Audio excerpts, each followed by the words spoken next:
Hola! Welcome once again. It's your girl Princess Clitin on Real Inspiration. What do we get to do on Real Inspiration? We get to unleash the real you. It's not a dance class today, so don't worry, okay? We're gonna dance some other time. Well, we're doing a continuation of my journey out of depression, and this is a continuation of another video that we did before.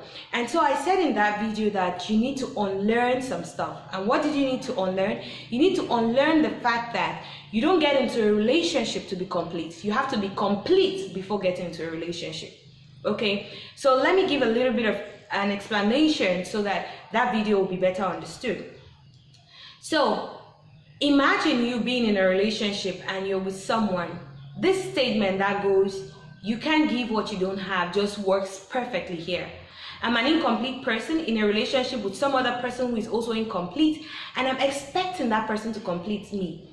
How can they give me completeness when they themselves are not complete? So you see, it's kind of dangerous. Yes, and we, in that state, it's just like we have this over expectation from that person, and it always gets to fail us, and it leads us to depression.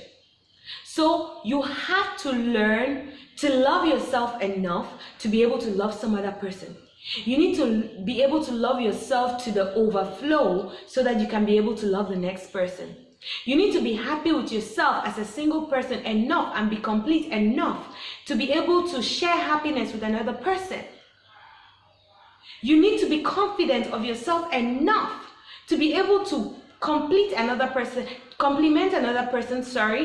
and get them to be confident about themselves as well.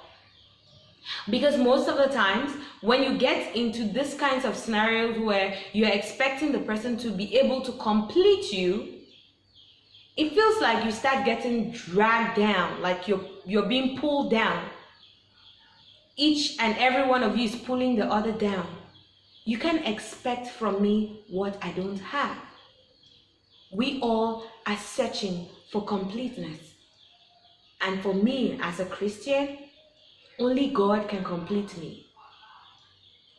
If you have a product and you want to effectively and efficiently maximize the use of that product, what do? You either get to the manual or you get to the producer. Those are the only two possibilities. You can't get to some other person who has used the product, who thinks they know. Because in this our generation, it gets very tricky. Some people find every short way they can use things to do or do things so that they don't get to do it the way it's supposed to be done. So you just might get a wrong manual.